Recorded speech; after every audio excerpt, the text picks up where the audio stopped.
보면은 기도에 관한 이야기가 많습니다. 기도 책은 아니고 기도 사전도 아니고 기도 교과서는 아니지만은 기도에 대한 내용이 무수히 많습니다. 그만큼 하나님이 우리들에게 기도하라는 아마 뜻인 줄로 압니다. 그리고 성경에서나 아니면 지금 우리 사는 이 인생 가운데 하나님께 쓰임받는 사람들 보면 특징이 있어요. 머리 좋은 사람 쓰는 게 아니고요, 건강한 사람, 힘 있는 사람 쓰는 게 아니라, 권력 있거나 능력 있는 사람 쓰는 게 아니라 기도의 사람을 쓰십니다. 어느 교회를, 저는 목사니까 교회에 관심 많죠. 어느 교회를 이렇게 들여다보는데 저 목사님이 말도 좀 이렇게 어눌하게 전하시는 것 같아요. 그리고 모습도 다른 사람보다 왜소해. 뭐 크다고 그래서 훌륭한 목사님은 아니지만요, 근데 하여튼 왜소해. 그리고 그분이 공부를 많이 했거나 뭐 유학을 갔다 왔다든지 박사학위를 가졌다든지 그런 분도 아니에요. 근데 교회가 참 튼튼하고 건강해요. 왜 그럴까? 왜 그럴까? 응? 저 교회는 어떻게 해서 저렇게 건강하고 부흥되었을까? 대답은 기도에 있습니다. 여러분, 교회뿐만 아니라 성도 여러분들도 마찬가지. 기도할 때 여러분들이 건강하고 힘 있으며 하나님께 쓰임 받는 줄로 믿습니다. 그래서 오늘 초대교회가 기도 사역을 참 잘했어요. 그래서 그 얘기를 여러분들과 나누려고 해요. 우선 12장 1절 말씀 보면은 헤롯 왕이 나옵니다. 이 사람이 손을 들어 교회를 핍박하게 됩니다. 교회에 야고보 사도가 있는데 이 사람을 칼로 죽였습니다. 끔찍한 일이요, 충격적인 일이죠. 왜냐하면 예수님과 동행한 그 사도, 울의 아들이라고 불렸던 그 사도 야고보를 죽였으니 참 이 예루살렘 교회와 이 기독교 성도들은 매우 충격을 받았을 겁니다. 게다가 이번에는 베드로까지 잡아다가 죽이려고 합니다. 교회의 큰 위기죠. 여러분, 이 헤롯 왕은 성경에 여러 인물들이 나오는데 우선 헤롯 대왕이 있습니다. 그냥 후대 사람들이 그렇게 이름을 부른 거예요. 헤롯 대왕은 예수님 탄생 때에 동방박사들을 만났던 그 사람이 헤롯 대왕이에요. 유대인들의 환심을 살려고 성전을 크게 건축을 했어요. 약 40년 동안.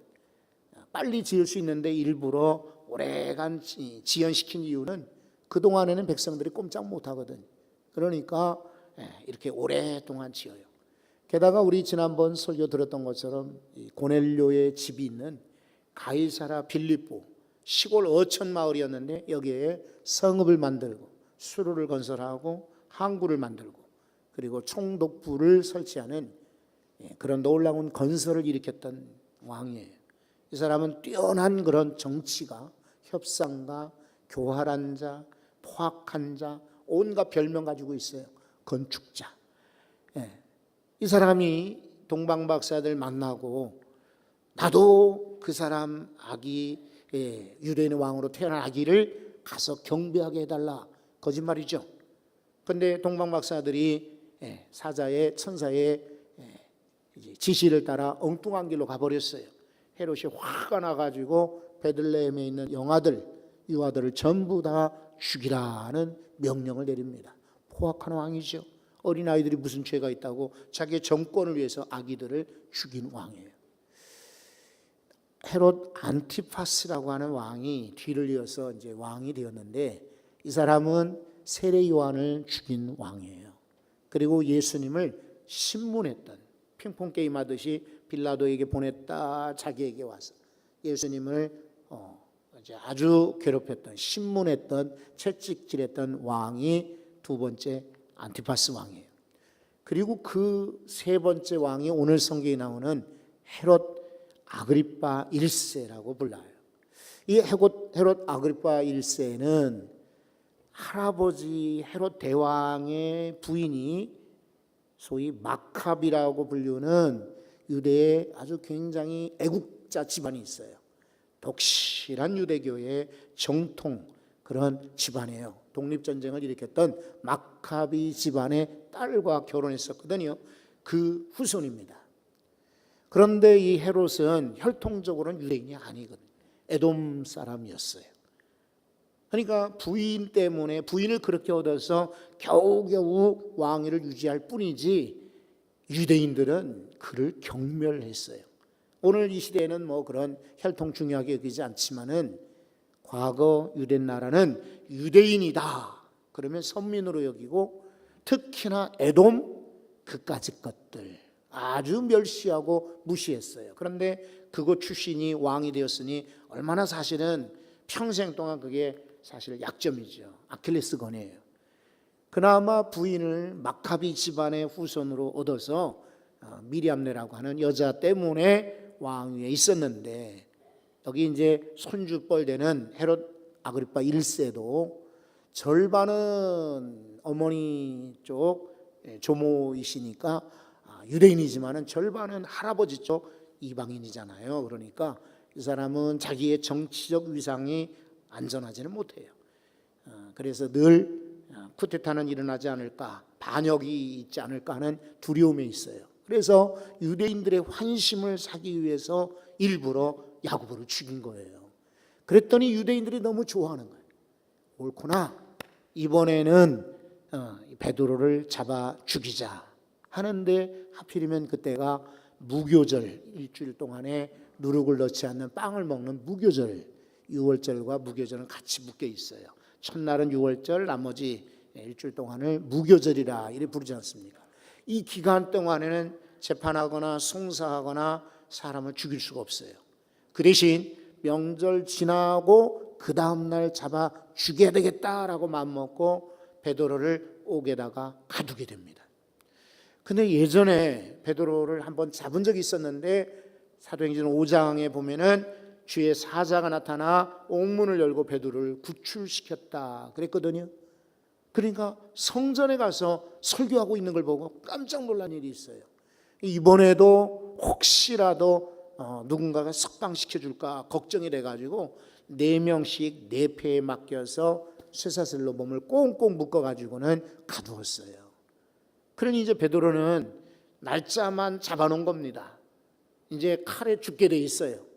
이런 위급한 상황에서 바로 교회가 한 일이 기도 사역입니다. 여러분, 예수님께서는요 제자들에게 마태복음 6장 9절에 보면 너희는 이렇게 기도하라 그러면서 기도를 가르쳐 주셨어요. 근데 예수님은 기도만 가르쳐 주신 것이 아니라 실제로 예수님 자신이 기도의 사람이었어요. 그래서 마가복음 1장 35절에 보면 새벽에 아직 동트기도 전 새벽에 예수님이 한적한 곳에 가셔서 기도하셨다라고 말씀하고 있어요. 근데 마가복음 1장에 보면은 그 하루 동안에 그때의 예수님이 얼마나 바쁘셨는지 몰라요. 바닷가에 가서 베드로와 안드레 제자들을 부르십니다. 그리고 가버나움 회당에 가셔서는 회당에 있는 병자를 고쳐주십니다. 귀신 들린 자를. 그리고 베드로의 집에 가서는 베드로의 장모를 고쳐주십니다. 이 일이 소문이 나니까 집안에 사람들이 가득가득 들이닥치게 됐는데 예수님은 물리치지 않고 그런 사람들을 해질녘까지 하나씩 하나씩 안수하고 말씀으로 고쳐주셨습니다. 여러분, 사람을 고치는 의사도 그렇지만은 이거 기도로 고치는 이 치유 사역이야말로 진이 빠지는 일이에요. 굉장히 힘들고 안타깝고 어려운 일이거든요. 그럼에도 불구하고 예수님은 늦은 밤까지 찾아오는 사람들을 다 만나주셨고 고쳐주셨어요. 그런데도 새벽에 산에 가서 한적한 곳에 가서 기도하셨다. 예수님은 가르치신 것만 아니라 실제로 기도의 인물이셨어요. 누가복음 22장 29절에 보면은 습관을 따라 감람산에 가셨다 그랬거든요. 두 가지 해석이 가능해요. 하나는 원래 예수님이 습관적으로 감람산에 가신 분, 이렇게도 되고, 또 하나는 습관대로 기도하러 가시는데 감람산에 가셨다. 어느 게 더 맞을 것 같아요? 그건 잘 모르죠. 하지만 중요한 것은 예수님에게서 기도는 습관이었다는 거예요. 여러분도 기도가 습관이 되십시오. 나는 운동을 좋아해요. 나는 밥 먹는 게 그렇게 기쁠 수 없어요. 나는 여행이 취미예요. 나는 영화를 참 좋아합니다. 아유, 나는 야구 경기장에 가면 그렇게 신날 수가 없어요. 나는 미술품 이 구경하는 게 참 좋아요. 나는 쇼핑에 취미가 있어요. 다양한 음악이나 예술이나 운동이나 문학이나 여러분들이 체육이나 다양한 취미나 장점들 있을 거예요. 그런 취미나 혹은 그런데 장점 있는 분들은 1년에 한 번, 2년에 한 번 그렇게 하지 않습니다. 습관적으로 운동장에 가고, 습관적으로 산에 가고, 습관적으로 영화관에 가고, 습관적으로 텔레비전을 켜고, 습관적으로 쇼핑몰에 가고, 습관이죠. 그런데 우리 성도들에게는 영적 습관이 있어야 합니다. 그 영적 습관 중에 제일 좋은 것은 기도하는 습관입니다. 무슨 일을 만나든 먼저 머리 숙여 기도하시기를 바랍니다. 우리 영상으로 우리 손동영 형제가 결혼한다고 합니다. 우리 교회 참 충성스러운 친구죠. 귀한 아들인데 모르는 분들은 우리 반주하는 오연희 자매랑 하도 오래 사귀어 놔가지고 얘네들 결혼한 줄 알아요. 그래서 모르는 사람들은 언제 아기 낳느냐고 묻기도 하더랍니다. 결혼도 안 했는데 드디어 이제 토요일 날 결혼하게 되었어요. 기쁘죠. 근데 아이가 참 곱상하게 생겼는데 해병대를 나왔어요. 귀신 잡는 해병대. 해병의 구호 가운데 이렇게 그 영화에서 이제 많이 또 듣는 이야기 중에 한 번 해병이면 그래요. Once a marine, always a marine. 뭐 이렇게 해가지고 한 번 해병이면 영원한 해병. 근데 참 마음속에 남는 구호가 또 해병대 구호가 하나 떠 있어요. 베트남 영화를 볼 때에 거기에 나오는 그런 내용인데 First there, last out 이런 말이에요. 이게 뭐냐면 해병은 제일 먼저 그곳에 간다. First there. 그리고 맨 마지막에 철수한다. Last out. 멋진 사람들이죠. 전쟁이 나면은 다른 사람보다 제일 먼저 들어가고 전쟁이 어떻게 되든지 간에 실패로 끝날지라도 맨 마지막에 철수하는 사람들이 해병이다. 그런 구호들을 보면은 정말 해병대가 멋지다는 생각이 들어요. 근데 제가 해병 이야기를 하는 게 아니라 성도들이 명심할 게 있어요. 어느 순간에든지 first there. 무엇이 먼저 가야 되냐면 기도입니다. 기도가 모든 순간에 제일 먼저 가시기 바랍니다. 우리 사람도 만나고 병원도 찾아가고 아이들 학교도 입학시키고 사람도 이제 만나서 도장도 찍고 계약을 하고 집도 구하고 또 이사도 가고 여행도 가고 많은 일들을 처리해요. 그때에 제일 먼저 하는 것은 기도여야 합니다. 그리고 마지막도 기도로 덮으시기를 바라요. 기도 사역은 목요일 날 10시 반에 1층에서 열리고 있어요. 근데 그것만이 기도 사역 아니에요. 여러분들이 어느 장소든지 운전하다가도 살림하시고 빨래하고 청소하다가도 여러분들이 누구랑 이렇게 비즈니스 미팅을 갖고 대화를 할지라도 그때마다 하나님을 의지하고 하나님 도와주세요. 이게 바로 기도 사역이에요. 여기 예배 마치고 나면 많은 분들이 지나가지 않습니까? 그런데 감사하게 어떤 분은 그래요. 목사님, 저는 다음 주에 가족들하고 여행 계획이 있습니다. 잘 다녀오세요. 제가 인사하지요? 그러면 속으로 그래요. 하나님, 무사히 다녀오게 해주세요. 기도 사역이 꼭 붙들어 놓고 지금 안수기도 하고 그냥 우리 작정기도만 기도 사역이 아니에요. 얼마든지 대화 중에도 기도할 수가 있습니다.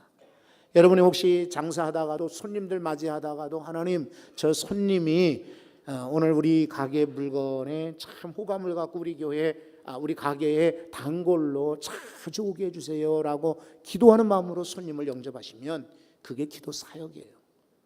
글을 쓸 때도, 가르칠 때도, 대화할 때도, 계약할 때도, 혹은 이런저런 행정일을 볼 때에도 순간순간마다 하나님을 의지하고 기도하시면 그것이 기도 사역인 줄로 믿습니다. 사무엘 선지자가 마지막 고별 설교하는데 백성들한테 그래요. 내가 여호와 앞에서 너희를 위하여 기도 쉬는 죄를 범하지 아니하겠다. 참 마음에 찔리는 그런 구절이 아닐 수 없어요. 기도 쉬는 죄라고 그랬어요. 우리 좀 쉴 수 있지 않을까요? 피곤한데 우리 그냥 좀 기도 잠깐 덮을 수 있지 않아요? 지금 나 기도할 만한 정신도 없는데 어지러지하고 소화도 안 되고 괴롭고 우울하고 짜증나고 막 속상한데 뭐 기도 좀 쉬면 안 될까? 근데 성경은 말하기를 기도 쉬는 것 죄라고 그랬어요. 여러분들이 명심하셔야 돼요. 아무리 피곤하고 아무리 바쁘고 아무리 힘들고 아파도 기도 쉬지 말고 여전히 기도할 수 있기를 바랍니다. 기도할 때 예수님이 또 말씀하셨어요. 항상 기도하되 낙망하지 말라. 낙심하지 말라는 거예요. 기도를 띄엄띄엄 하지 말고 주님 뭐라고 하셨다고요? 항상 기도하라. 그리고 기대하면서 기도하는 거예요. 낙심하지 말라 그랬으니 지금 내가 기도해서 당장 모르지만은 하나님이 기도에 응답을 주실 것이다. 기도는 절대로 손해가 없어요. 손해보는 일이 아니에요. 기도는 절대로 어긋나는 법이 없어요. 하나님의 뜻에 가장 맞는 가장 최고의 적절한 기회와 때에 응답을 해 주십니다. 여러분, 이 사람들이 어떻게 기도했는지 한번 보세요. 자, 베드로는 옥에 갇혔고, 베드로 사도가 옥에 갇혔으니 얼마나 답답하고 얼마나 지금 조마조마합니까? 내일이면 이제 죽음을 당할지 모르는데, 그러니까 이들이 이 문제를 심각하게 알고 기도한 겁니다. 여러분, 베드로만 옥에 갇힐까요? 우리도 생각의 감옥에, 환경의 감옥에, 여러 가지 이단의 감옥에, 때로는 육체, 질병의 감옥에 갇힌 경우가 많아요. 돈의 감옥 때문에 갇힌 이도 많고요. 관계의 감옥에 갇힌 이도 많아요. 헤어지고 싶은데도 그냥 어쩔 수 없이 이렇게 관계. 때로는 교회 생활도 포기하고 싶은데 참 끊임없이 요구들이 많아서 그냥 묶여있는 그런 인생들이 참 많아요. 그런 분들이 어떻게 자유롭게 될 수 있습니까? 어떻게 평안할 수 있습니까?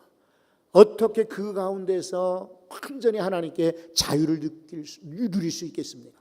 바로 기도 사역입니다. 여러분, 옥에 갇힌 상황이 있거든 기도하십시오. 기도만이 여러분의 옥에 갇힌 상황을 열어주시고 해결해 주실 줄 믿습니다. 교회 간일을 보세요. 그를 위하여 간절히 하나님께 기도하더라 그랬어요. 여기서 간절이라는 말은요, 정말 간절한 마음이죠. 그리고 끈기 있는 마음으로, 그리고 간구하는 마음으로 라는 뜻이죠. 그리고 교회가 기도했다고 그랬으니까 한두 사람이 기도하지 않고 합심 기도입니다.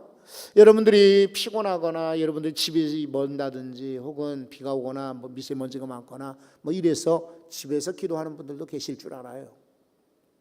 그렇지만은 합심 기도에 능력이 있습니다. 교회 문제가 있고 성도 가정에 문제가 있거든 합심 기도해야 합니다. 그래서 새벽에 같이 모여 기도하는 거 중요해요. 그리고 금요 기도회나 수요 기도회 같은 때 모여서 기도하는 거 필요해요. 왜냐하면 합심 기도의 역사가 있거든요. 그리고 그를 위하여라고 성경은 적고 있어요. 기도가 왜 나를 위해서 기도하지 않을까라고 하지 마십시오. 상대방을 위해서 기도할 때 도리어 하나님은 내 기도 제목도 응답해 주십니다. 그를 위하여, 바로 베드로를 위해서 집중적으로 놓고 기도하는 것을 보십시오. 그래서 우리는 간혹 가다가 이제 여러분들이 주변에 레이더를 동원해서 누가 아프거나 누가 상처가 있거나 누가 병들었거나 누가 힘들어하거나 누가 괴로워하거나 누가 인생에 문제가 있거든, 그런 인생에 수없이 많은 시그널들을 사람들은 보냅니다. 그런 것들을 여러분들이 캐치해가지고 그를 위하여 기도하는 시간들 갖기를 바라요. 이렇게 베드로가 옥에 갇혔을 때 교회가 그를 위해서 하나님께 간절히 기도하니까 응답이 있어요. 첫째, 여러분 한번 6절 보세요. 헤롯이 잡아내려고 하는 그 전날 밤에 역사가 일어납니다. 이제는 도저히 희망이 없어요. 내일이면 베드로 잡아 죽이기로 했어요. 그런데 하나님은 극적으로 그 전날 밤에 역사를 이루십니다. 제가 표현이 부족하고 사실 경험이 미천해서 여러분들에게 다 이 구절을 말씀드리기 어려워요. 근데 아마 살면서 여러분들도 한계 상황, 임계점에 다다른 때가 있어요. 내일이면 이제 난 그만 포기하고 싶어. 근데 하나님은 기가 막히게 그 전날 밤에 역사하십니다. 왜요? 기도 사역 때문에 그런 거예요.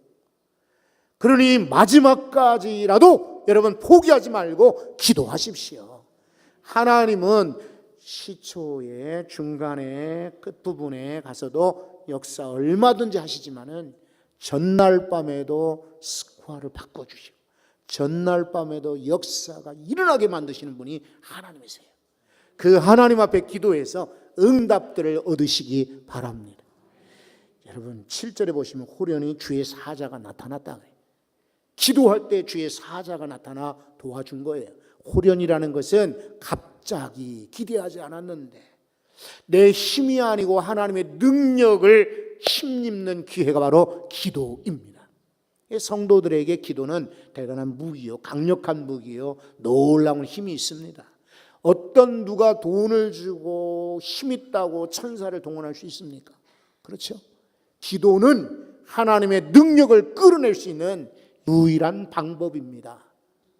그러므로 기도하십시오. 주의 사자가 나타나 돕듯이 하나님의 놀라운 역사가 여러분의 인생을 바꿔주시고 새롭게 하실 줄 믿습니다. 여러분과 함께 또 나누고 싶은 거 10절입니다. 이에 첫째와 둘째 파수를 지나 시내로 통한 쇠문에 이르니 문이 저절로 열리는지라.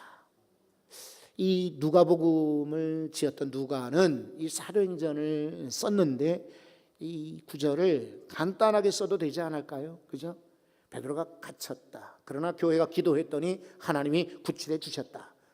이 사도행전 5장에 나오는 것처럼 간단하게 적어도 되는데 왜 이렇게 길게 자세하게 상세하게 소개하고 있습니까?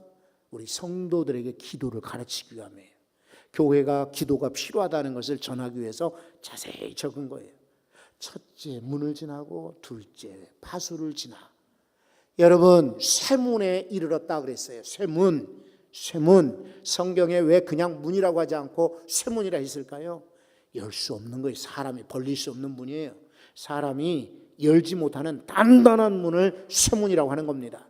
그런데 그 문에 도착했는데 문이 저절로 열리는지라. 우리가 살아가면서 쇠문처럼 단단한 문제를 만나요. 저 사람은 도대체 아무리 설득하고 아무리 노력해도 안 바뀌죠. 아이들이 요즘에 중독이 많아요. 스마트폰 중독, 게임 중독, 컴퓨터 중독, 요즘에 음란물 중독, 영상 중독, 중독이 많아. 근데 부모가 아무리 잔소리하고 아무리 애를 써도 아이들 안 바뀌어요. 마이동풍. 무엇으로 여러분 문제를 해결할 수 있고 문을 열 수가 있을까요? 저 땅만 팔리면은 내게 정말 도움이 될 텐데 안 팔려요. 이거 고치면은 나는 문제 없는데 오랫동안 괴롭히는 질병에 문제가 있어요. 내게 정말 단단한 쇠문 같은 문제가 있어요. 근데 그 문이 어떻게 열려집니까? 기도로 열리는 겁니다. 여러분 오늘 기도를 배웠어요. 기도하니까 전날 밤에 역사가 일어나잖아요. 기도하니까 주의 사자가 나타나 돕지 않습니까? 기도하니까 쇠문처럼 단단한 문제도 저절로 열리잖아요. 기도해서 베드로처럼 구원받고 은혜 받는 우리 성도들 되시기 바랍니다. 우리 한번 합심 기도드려요. 하나님, 제게도 문제 있어요. 베드로처럼 갇혀 있습니다.